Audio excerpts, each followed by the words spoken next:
Vamos para mais um cafezinho e vamos falar de Java Strings, né? Não de Kafka Strings, de Java Strings, né? Falar um pouco dessa biblioteca do Collections aí que melhorou muito a forma como a gente escreve código em Java. E vamos lá, vamos falar desse negocinho aí, né? Primeiro ponto aqui que é o Java Strings, né? O Java Strings foi uma biblioteca nova criada ali dentro do Java 8 que estende todas as classes do Collections. Então ali você vai num set, você pode fazer um strings, e aí você define seu string, né? Numa lista, você pode fazer no mapa, você não pode fazer ali um strings porque você tem que definir. Você quer um strings de o entry set, o key set, ou mesmo o value set, né?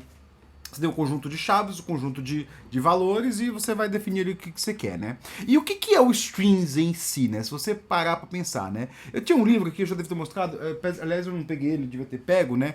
Que era um livro de programação funcional para Java, só que ele tava ali no Java 6, se eu não me engano, né? E aí, o que acontecia, né? Ali naquela época você não tinha o strings e você não tinha a oportunidade de passar função como parâmetro, né? E aí aí eles botavam como construir strings, era uma forma complicadíssima, chatíssima e ficava muito feio, né? Mas o Java 8 trouxe uma série de funcionalidades, né, que permitiu a gente criar isso, né? O Java 8 foi uma release que trouxe um monte de coisa de programação funcional ali para o Java, né? Não tornou o Java uma linguagem orientada a uma linguagem de programação funcional. Não. Ela não é uma linguagem funcional, é uma linguagem de propósito geral que incorpora algumas coisas, né? Mas ali no Java 8, junto com o strings, veio uma funcionalidade muito legal, que é usar a função como parâmetro. Eu não sei se você sabe, né? Se você usar o nome da classe, 2.2 e a função, você pode usar ela como parâmetro, você pode passar ela para uma função, né? Para isso você tem que definir uma interface funcional, né? Ou se definir uma interface funcional, digamos assim, é uma interface que ela tem um método só, né? Você define essa interface funcional, já tem um monte de interfaces funcional definidas ali no Java 8, como o consumer, o supplier, tem um monte ali. Você pode a function é a bifunction, né? Uma função que recebe dois parâmetros, né? A function recebe um parâmetro e volta um parâmetro. E você pode definir isso aí, então assim, na maioria das vezes você não precisa definir, né? Mas em alguns casos você precisa definir. Você fala assim, olha, eu quero uma função que seja desse tipo aqui, né? E aí é até legal às vezes definir, porque você define a nomenclatura dela, né? Mas ela não precisa ser implementada. Eu mesmo já peguei assim, código que eu olhei, aliás, esses dias eu peguei um código, né? Que eu olhei ali, aí assim, toda vez que eles recebiam uma mensagem, eles pegavam, analisavam alguns parâmetros, aí eu olhei assim, os parâmetros todos eles não eram da mensagem, mas todos eram de configuração, né? E olhava os parâmetros, todos eles eram comparativos de string, né? E aí decidiam qual função ia. Eu falei assim, poxa, mas assim, o que estão fazendo aqui é fazendo um grande if else para chamar uma função, né? Como a pessoa que criou aquele código não pensou muito, ele não percebeu que eu podia fazer isso na inicialização, né? Ter eu tenho uma interface funcional lá, né? Uma interface funcional é uma interface, puramente, né? Você pode botar arroba funcional ali só para dizer que é funcional, mas ela é uma interface muito simples, né? Só a única diferença, né? É uma interface com um método só, né? Ela tem que ter um método só dentro daquela interface, né? E aí eu mudei pra isso, cara, eu tive um boom assim, de performance muito bom, assim. Por quê? Porque eu tirei comparativo de string, que é uma coisa cara, né? Tirei comparativo de string no código que acontecia sempre, né?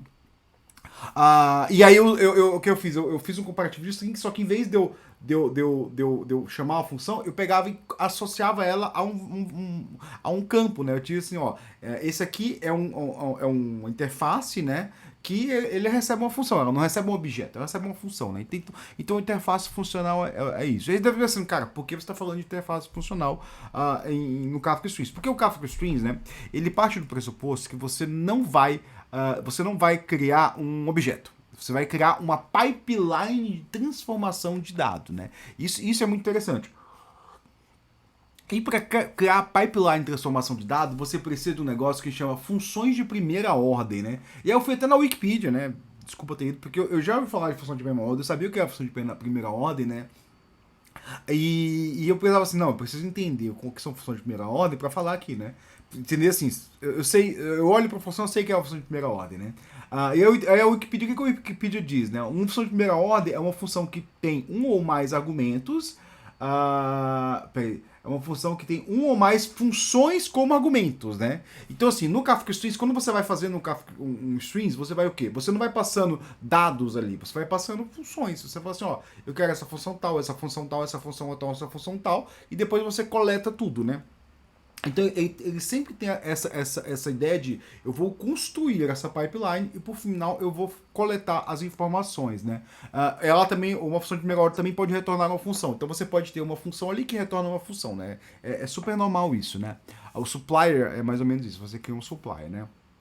Então, o Kafka Strings ele é basicamente uma API sobre o Java Strings que tem um algoritmo associado, né? Então ali se você for ali dentro do que é o String Support, né, a parte dos strings, você vai ver que ele sempre parte do algoritmo. Como é o algoritmo do Kafka Strings, né? Ele pega cada mensagem, ela aplica todas essas funções, ele coleta. Pega toda essa mensagem, aplica todas as funções, ele coleta. Ele vai fazendo isso, né? Então quando você usa muitas vezes ali ali tem um que chama get first, né? Eu acho que é get first, ele já vai parar ali quando ele encontrou o resultado ali, né? E aí você vai passar várias funções. As funções podem ser de map, de filter, de short,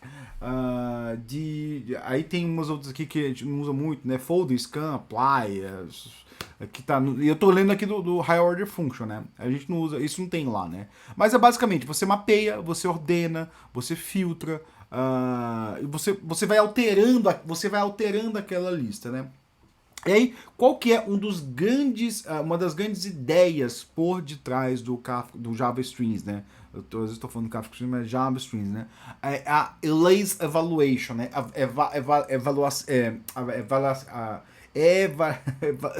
Evaluation é uma palavra difícil de... Eu vou falar assim, avaliação preguiçosa, né? O que é avaliação preguiçosa? Lazy.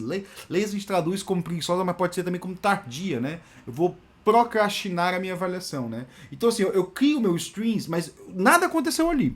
Se eu chego ali e eu tenho uma lista, boto strings, aí eu fazer map, filter, blá blá, e associo isso numa variável, nada aconteceu. Nadíssimo aconteceu. Quando é que o strings é avaliado, né? Quando você chama uma função que precisa avaliar o string todo. E aí vai ser o quê? Um short, um collect. E aí no collect ele deixa de ser strings e vira algum outro objeto, né?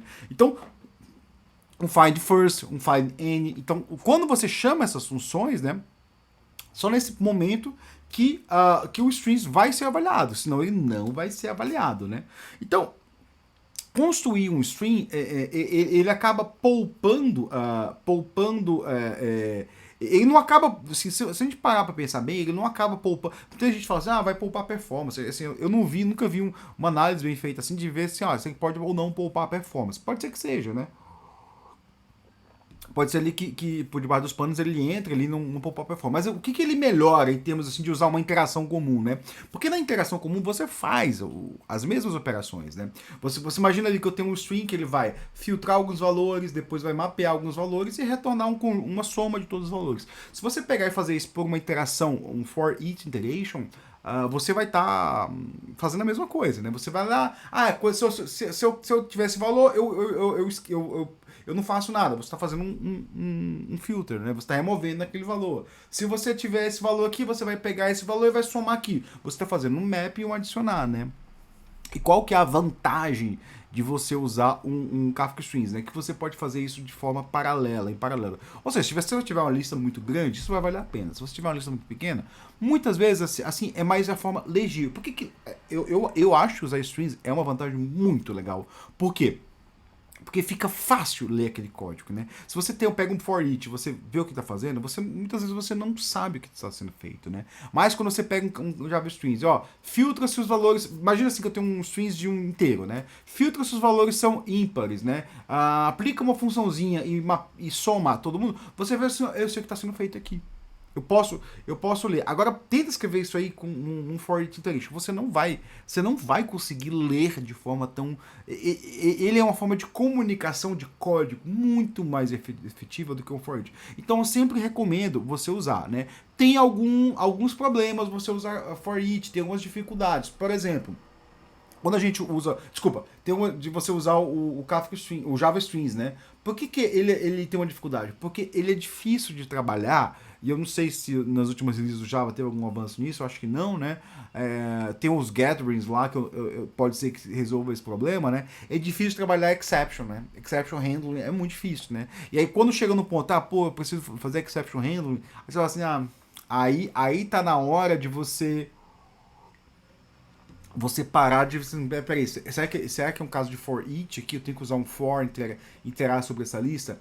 Ou quando você precisa, sei lá, fazer um algoritmo aleatório ali, aleatório não, um algoritmo que vai mexer com a ordem. Imagina ali, eu vou implementar um quick sort ali, tipo, sei lá, se eu quero implementar alguma coisa ali que eu vou olhar primeiro no item 3, depois pro item 2, tipo, e eu vou iterar olhando pro range, né? Quando eu tenho que ser ciente do range, se eu tenho ali uma lista, né, eu tenho que ser ciente das posições, aí não é, é um ponto que eu tenho que pensar as duas vezes. Opa, pera aí, eu até consigo, tá, galera? Assim, muitas vezes, quando eu preciso ser ciente da posição, o que eu faço? Em vez de usar um string daquela função, o que eu faço? Eu pego um int string que vai no range daquela função e aí eu faço, né? Mas eu não tenho a opção de ir e voltar muitas vezes, então, assim, é meio difícil, né, você lidar com aquilo, né?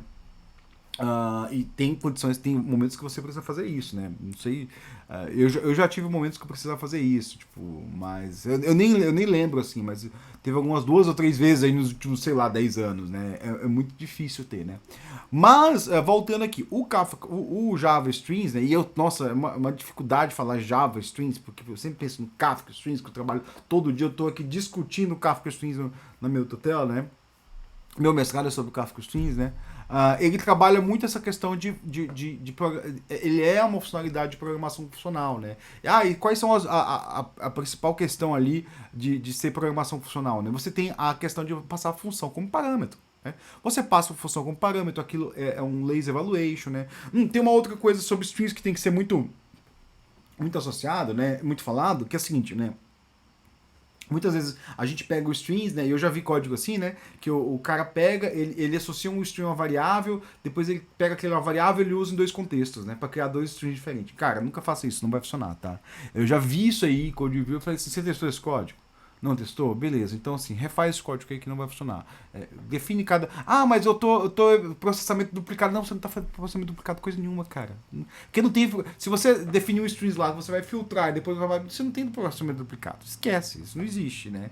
Por quê? Porque não existe, assim. É lazy evaluation. Não, mas debaixo dos panos vai ser o quê? Vai ser vai ser muito pouco, cara. Às vezes eu olho essas micro-otimizações, né, que são feitas, que você fala assim, cara, calcula o tempo. Eu nem questiono mais, você já calculou quanto você vai ganhar? Não. Então, se você quiser assistir livre, calcula, mas eu digo pra você, vai ser primeiro que no Java Strings não vai funcionar, né, mas eu falo assim, ó, se você fizer 2 for, o for tudo bem, você tá fazendo 2 for, né, mas assim, eu falo, o tempo que você vai perder aí é muito pouco, né, muito pouco mesmo, né. A não ser que seja uma questão de tipo, não, vou iterar numa lista, e aí talvez o ponto fosse que a pessoa tivesse que extrair aquele resultado, né? E aí assim, você define aqueles strings, extrai aquele resultado, pega aquele resultado e usa em 2 contextos, né? Porque tem uma outra questão aqui que é a imutabilidade, né? Se você vai estar saindo uma lista imutável daqui, né? E aí imutabilidade, o string ele é imutável, tá, galera? Quando você aplica um string, né? Óbvio que você pode mudar o objeto que está dentro da lista, né? Mas aquela lista, ela continua igual. Você não mudou nada, né? Então, o Java Strings eu achei um ganho muito grande, assim. E hoje é até difícil para mim, quando a gente pega código com for each, assim, para entender. Você fala assim, nossa, cara, mas por que a pessoa usa for each, cara, né? Por que ela não melhora essa forma de escrever o código? Na maioria das vezes do caso, quando a gente olha o for each, isso poderia ser um string, né? Seria bem mais... Ou quem sabe... poderia ser um string, né? Muito mais simples, né? De escrever, né? Então, assim, o Kafka Strings... O Java Strings, desculpa. Olha, de novo aqui, né? O Java Strings, ele é muito útil, né? Assim, de você escrever funções, ele é...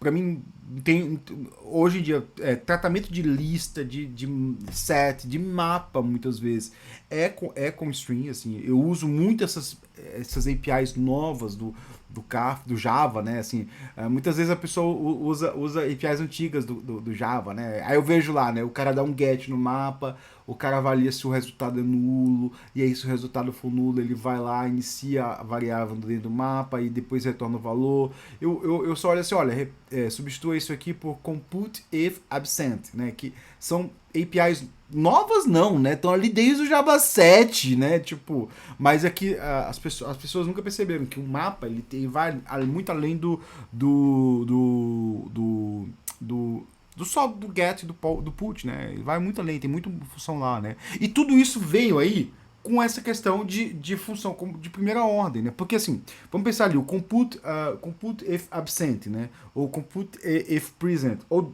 apenas o compute, né? O compute if absent, ele vai, você passa uma chave, né? Se aquela chave não existir, o compute if absent, ele vai lá e executa a função. Né? Se compute if present, se aquela chave existir, né, ele vai lá e altera aquele valor. A diferença é que quando ele alterou aquele valor, quando ele retorna um valor, aquele valor vai ser setado no mapa e retorna para o usuário, né, para o desenvolvedor. Né? O compute ele vai sempre pegar o valor, passar uma funçãozinha ali, se você quer nulo, não quer nulo, retorna nulo, e aí vai retornar ali para a pessoa. Né? Todas as funções, eles usam função de primeira ordem, porque está passando uma função para uma outra função que está fazendo uma operação ali. Então, e é uma operação que, do ponto de vista de leitura de código, fica muito limpo. Cara, eu tentei evitar esse código. Fica muito fácil de compreender, né? Porque eu não tô botando um if else ali depois, né? E aí, cara, não sou aquele cara que é contra if else, não, tá? Não sou contra aquela história, não use, não sou isso, né? Eu tô dizendo o seguinte, né? Se você está fazendo uma operação ali que ela pode ser atômica dentro do seu objeto, faça dentro do seu objeto, passe uma função como parâmetro, né? Passar funções como parâmetro é uma das coisas mais magníficas que o Java quer dizer, isso já existe há, sei lá, 200 anos, né? Assim, se você pegar. E aí eu abri aqui o funções de primeira ordem, né? Quando eu estava na faculdade, a gente aprendeu Common Lisp, né? Para quem não sabe, o Lisp é uma linguagem muito antiga mesmo, mais do que muitas outras aí, né?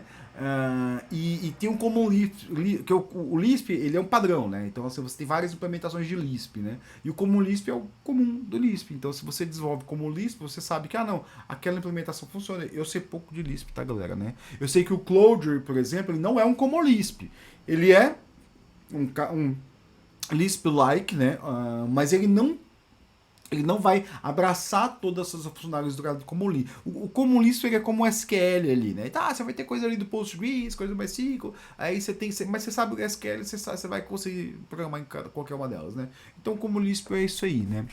E o Lisp já tinha isso, né? Você já passava funções como parâmetros, você já passava lambdas, assim, tanto que para quem é desenvolvedor Java é até difícil, pô, eu vou até estender, né? Para quem é desenvolvedor de linguagem no estilo C, né?